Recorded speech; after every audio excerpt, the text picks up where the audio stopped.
जम्मू कश्मीर में सियासत के सुर,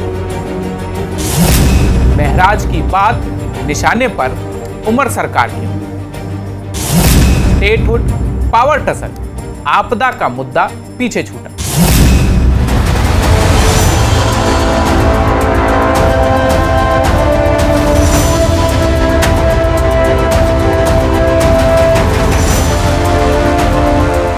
महराज मलिक की गिरफ्तारी के बाद से डोडा में हालात तनावपूर्ण हैं।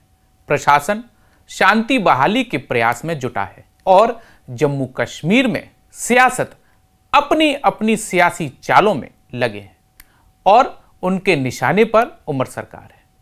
महराज मलिक पर पीएसए के तहत गिरफ्तारी की गई है। इसे लेकर पूरे जम्मू कश्मीर में विरोध प्रदर्शन हो रहे हैं, लेकिन इस सब में उमर सरकार को भी दोषी ठहराने से पीडीपी समेत कई पार्टियां नहीं हिचकिचा रही हैं। आखिर जम्मू कश्मीर की सियासत किस ओर जा रही है? क्या यहां स्टेटहुड, एलजी प्रशासन से पावर टसल और आपदा के मुद्दे से ध्यान भटकाया जा रहा है या फिर बात कुछ और है? इसी मुद्दे पर हम विस्तार से आज बात करने वाले हैं। जम्मू कश्मीर के डोडा में तनाव बरकरार है। कड़े जन सुरक्षा अधिनियम यानी पीएसए के तहत आम आदमी पार्टी के विधायक महराज मलिक की गिरफ्तारी हुई। इसके बाद डोडा के जरिए पूरे प्रदेश की सियासत ने ऐसी करवट बदली है कि स्टेटहुड, एलजी प्रशासन से पावर टसल, बाढ़ बारिश से हुए नुकसान की बातें पीछे रह गई हैं। पूरे जम्मू कश्मीर में सियासी दल खेमे में बंट गए हैं। एक तरफ महराज मलिक के समर्थन में कई पार्टियां हैं, तो दूसरी तरफ बीजेपी और कुछ सियासी दल प्रशासन की कार्रवाई को सही करार देते हुए प्रदर्शन कर रहे हैं। इन सब के बीच रिपोर्ट्स के मुताबिक पुलिस ने 80 से अधिक लोगों को हिरासत में लिया है। दिल्ली से महराज के समर्थन में गए आप सांसद संजय सिंह को घर से ही निकलने नहीं दिया गया। लेकिन इस सब में जो सबसे बड़ी बात सामने आई वो है निशाने पर उमर सरकार।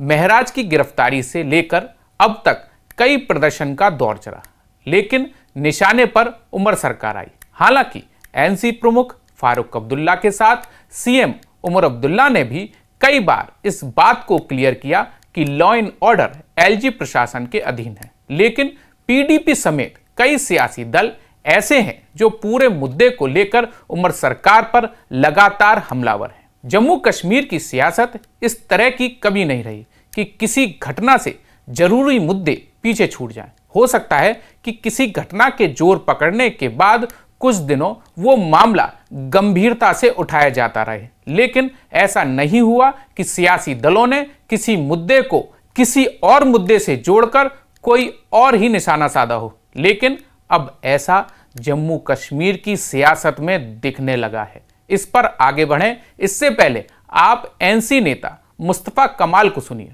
वो क्या कह रहे हैं। ये जोर जबरदस्ती है, बदकिस्मती से जो इस किस्म के तरीक़ाकार अपनाया जा रहा है, इसकी बुनियादी वजह यही है कि जो इलेक्शन हुए, इलेक्शन में वादा किया होम मिनिस्टर ने भी, प्राइम मिनिस्टर ने भी, कि आपका जो स्टेटहुड है वो दी जाएगी। सीधी सी बात है, ये स्टेटहुड एक ऐसी चीज़ थी जिससे ये नया ड्रामा ये खेल रहे हैं। गवर्नर साहब को खुद अपने लिए तौसीफ किए इख्तियार, जिसकी वजह से यहाँ अमली तौर दो फाड़ हो गई है सरकार। इससे पहले हजरतबल दरगाह में कौमी निशान पर की गई तोड़फोड़ के दौरान भी एनसी नेताओं ने मुद्दों को भटकाने की कोशिश करार दिया था। फारूक अब्दुल्ला हो या उमर अब्दुल्ला, दोनों नेताओं ने महराज मलिक की गिरफ्तारी पर सवाल उठाए हैं। देखिए, मैं आपसे कहूँ, महराज की भी गलती है। उसने जो अल्फाज इस्तेमाल किए वो अनपार्लियामेंट्री थे। हो सकता है उस गुस्से में से किया हो, मगर पीएसए लगाना भी गलत है। ये चीज़ आराम से सुलझाई जा सकती थी अगर ये लोग बाद में बात करते और बात से हर चीज़ हल हो जाती है। इसलिए मैंने उसी वक्त वज़ीर आज़म से भी और होम मिनिस्टर से भी अपील की कि इसको वापस लिया जाए और जो हमारे मलिक साहब हैं वो भी अपने अल्फाज वापस लें, और गलती की गर्मा गर्मी में हो जाता है और ये सबसे बेहतरीन तरीका है इसको सुलझाने का, नहीं तो सारा डोडा इस पर उलझा हुआ है और इसको ख़त्म करने के लिए ताकत का इस्तेमाल करना ज़रूरी नहीं है, हमदर्दी और प्यार की ज़रूरत है। अरे हमारा क्या हाथ है, वो अल्फाज इस्तेमाल करे डीसी के ख़िलाफ़, पुलिस हमारे पास तो नहीं है, लॉ एंड ऑर्डर तो सारा गवर्नर के पास है, तो हम कैसे इन्वॉल्व हैं? हमारे जो मुखालिफ हैं ना जी, उनको तो कोई चीज़ नज़र नहीं आती, उनको तो ज़माने से नेशनल कॉन्फ्रेंस खटकती है। उनमें से कई लीडर ऐसे हैं जो दिल्ली के गोद में बैठे हुए हैं, मैं उनका नाम नहीं लेना चाहता, मगर हैं वो कश्मीरियों के लिए नहीं सोचते हैं, वो जम्मू कश्मीर के लिए नहीं सोचते हैं, वो अपनी बका के लिए सोचते हैं। मुझे अफसोस है ऐसे लीडरों का जो ऐसी बकवास करते हैं, ऐसे अल्फाज इस्तेमाल करते हैं। This is something that should have already happened. I fail to understand why it hasn't been done, but we continue to push. We believe that this promise must be kept and the elected government must be empowered the way the people want it to be.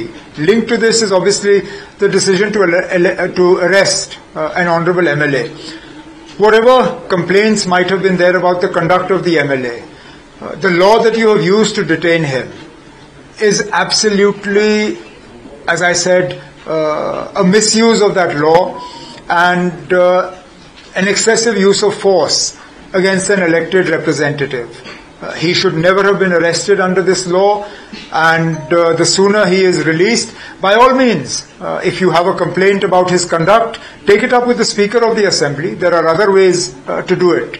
But detaining him under the Draconian Public Safety Act, where he is not eligible for bail for at least 6 months, is definitely an excessive use of force. इन सब के बीच सवाल वही आ जाता है कि फिर विपक्ष में बैठे कई सियासी दल उमर सरकार पर हमलावर क्यों हैं? पीडीपी चीफ महबूबा मुफ्ती से लेकर पीडीपी के कई नेताओं ने उमर सरकार के खिलाफ आवाज बुलंद की हुई है और वो मामले में हस्तक्षेप की मांग से लेकर उमर सरकार को असफल करार दे चुके हैं। जम्मू कश्मीर ऐसे हालातों से गुजर रहा है जहां एक तरफ बारिश ने भारी तबाही मचाई है और लोगों को जीवन जो है वो मुश्किलों से गुजर रहा है। सेना, सरकार के अलावा कई एनजीओ लोगों की मदद में जुटे हैं। कई इलाके ऐसे हैं जहां राशन सामग्री पहुंचाना अभी भी चुनौती है। ऐसे में आपदा प्रबंधन पर जोर दिए जाने की बात महराज के मुद्दे से पीछे छूटती दिख रही है और पिछले कई दिन से ये मुद्दा सबसे ऊपर हो गया है। देखिए, पिछले कई दिनों से मजम्मत के अलावा कुछ नहीं हो रहा है। मतलब कि महराज मलिक के ऊपर पीएसए लगा, उसको जेल में डाल दिया गया और हमारे वजीर आला उनके वालिद से मिलके ये कहते हैं कि मैं उनको लीगल अदालती कार्रवाई में या कानूनी कार्रवाई में मैं मदद करूंगा। वहीद परा के खिलाफ नोटिस निकाला, मतलब he is trying to shoot the messenger. उनको इसका नोटिस लेना चाहिए था, उमर साहब को नोटिस लेना चाहिए था इस वाक़े का। स्पीकर साहब को इसका कॉग्निजेंस लेके अर्जेंट असेंबली सेशन बुलाना चाहिए था जहां पर इस मुद्दे पे डिस्कशन होता, जहां पर ये बात होती कि ये कैसे हो सकता है एक सिटिंग एमएलए के खिलाफ सिर्फ उसके ऊपर एलिगेशन है उसने बदकलामी की, उसके खिलाफ आपने उसको पीएसए लगाया, जेल में डाल दिया।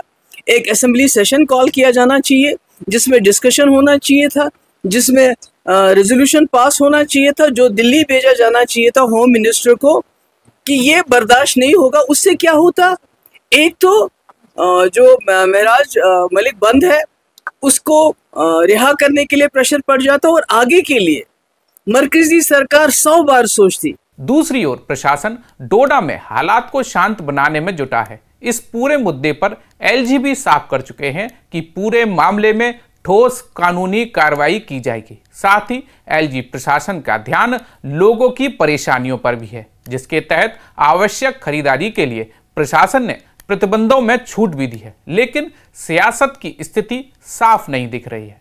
सियासी दलों की कहीं पर निगाहें, कहीं पर निशाना वाली सियासत जम्मू कश्मीर को नई दिशा में ले जाने वाली है, लेकिन जम्मू कश्मीर की आवाम की समझ और सबक इस सब से ऊपर है और वो फिर जल्द ही इसे साबित करेगी। पंचायत चुनाव, हिंट काफी है। आपको यह एक्सप्लेनर कैसा लगा और इसे लेकर आपकी क्या राय है, कमेंट बॉक्स में जरूर बताएं।